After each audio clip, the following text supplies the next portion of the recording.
We've talked a lot about the building boom in Boston and just who it's helping, as housing prices in these parts remain among the highest in the nation. Now we're getting some answers.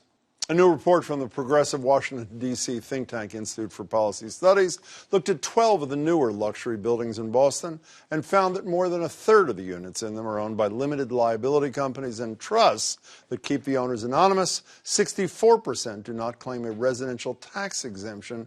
What does that mean? It means the owners are either using these $3 million plus units on average as second homes or investment properties, making them into what the report's authors refer to as wealth storage units. Worse yet, the report identifies several so-called red flag transactions, including several properties purchased in all cash by international buyers and shell corporations, which the authors say would likely trigger criminal investigations in other jurisdictions for possible money laundering.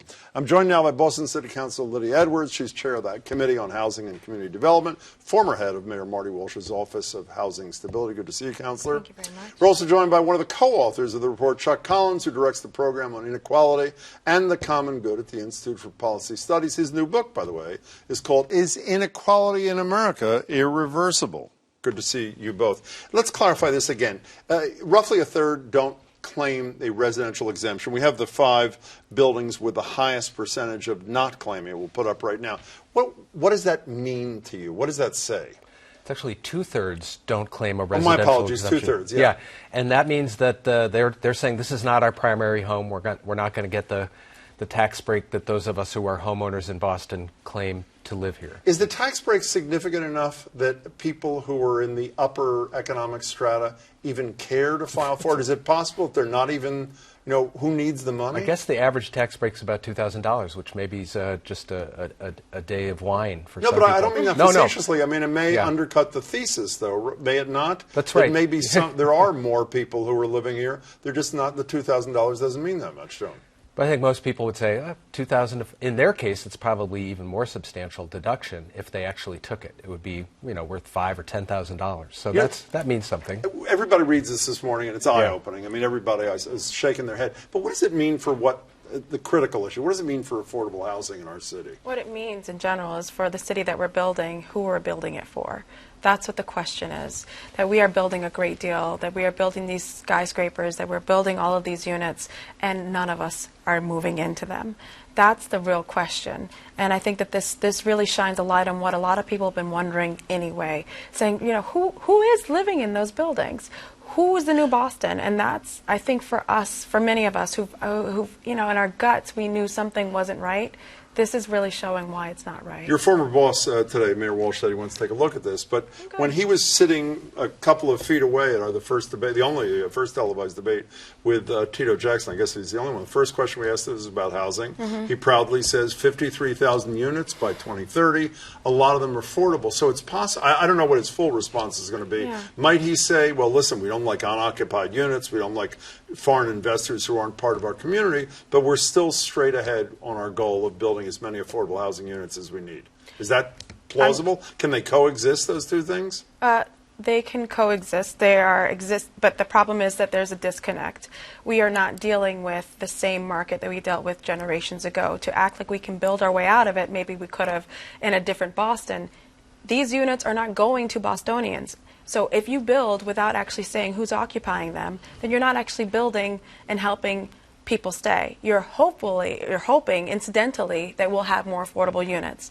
I think we need to prioritize and really make that the true intention, not just being incidental. But it's not incidental. I mean, there still is, from what I understand, linkage programs, right? I mean, when they build these luxury things, a certain percentage either have to be affordable units, or if they don't want to do that, and they generally, I assume, won't, they have to contribute to some linkage fund that helps support affordable units, We do have policies such as our IDP that require 13% for a certain amount of units. Is that high enough? No, it's not high enough. And also, a lot of people really question if it only triggers once you have 10 units or higher. So there are a lot of people building 9-unit buildings or smaller amounts. Purposely to get under the threshold? To avoid it. So if you can avoid these policies in our zoning are not catching up with the new market and how people are able to build and build wealth without Bostonians benefiting from it, then that's not enough. Is this atypical? I mean, it doesn't make it any better if they're doing it in New York or San Francisco. But just so people get context, this is not atypical. This is what happens in major American and some Canadian cities like Vancouver, right?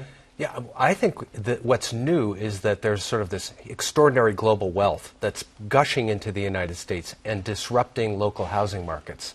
And as Councilor Edwards says, this is not the same just old gentrification. It's like supercharged gentrification.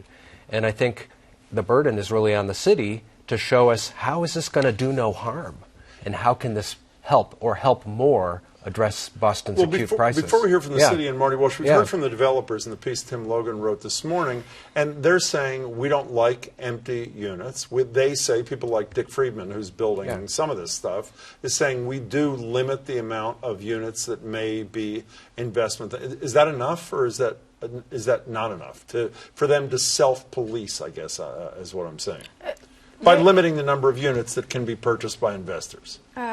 No, it's not enough for them to self-police, because at the end of the day, they follow the very basic rules of the market. Make as much money as possible. That's their job. And that's okay. That's the rules that they play by, though. So to ask them to self-police is naive. You know, it's so weird, by the way, when you drive around Boston, I mean, I had nothing to do with this, but just as a citizen of the community, when you drive around, you look up at a building and see 2/3 of the apartments do not have lights on them at night. So what's the fix? I mean, this is part of what you're trying to do. Right. And if you could have your wish list tomorrow, you sign on, the council signs on, Walsh signs on, if it needs a home rule petition, so does the legislature. Tell me the 2 or 3 things that would best address this conundrum.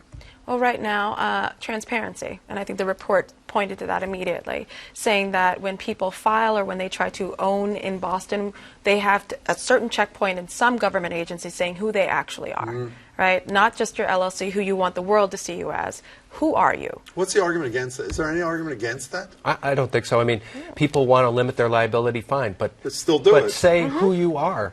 I think we should have the Boston Public Library card test, which is if you go to the Boston Public Library, you have to say who you are and where you live, and you have to have a bill, or utility bill to prove it.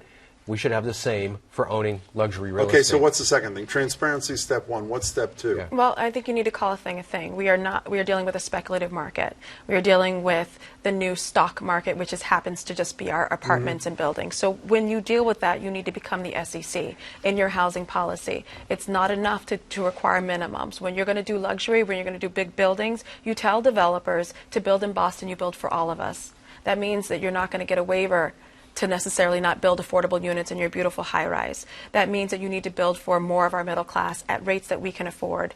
And you need to tell us the recipe that'll get you there, what tax incentives, what bonding, what gets you there. But we're going to talk the same talk, which means our middle class is staying here. Quickly, was there anything you added to that list? Yeah, I think we could have a high-end luxury real estate transfer tax. Vancouver has that? Is that true? San Francisco. Yeah, San Francisco. Foreign investor tax they have. But investor. Vancouver does. And actually, Vancouver has what they call an empty homes tax, which puts a surcharge on vacant properties. So, one last thing, we only have 30 seconds left. My attitude about these kinds of things is you can do all the hard work in the world in the trenches and not enough people pay attention. A study like this, at least opens the eyes of almost everybody and puts a lot of pressure on people like the mayor. Is that a fair statement, do you think? It's absolutely a fair statement. I think that they dovetail wonderfully, so that this now gives us the numbers, the messaging, and the real backup to say this is why these policies need to happen. We're just not anti-market. We're really trying to house the middle class and keep people in Boston. Please keep us up to speed. Absolutely. Appreciate it, Councilor. It's great to see you. Chuck, congratulations on the report. Great to see you as well.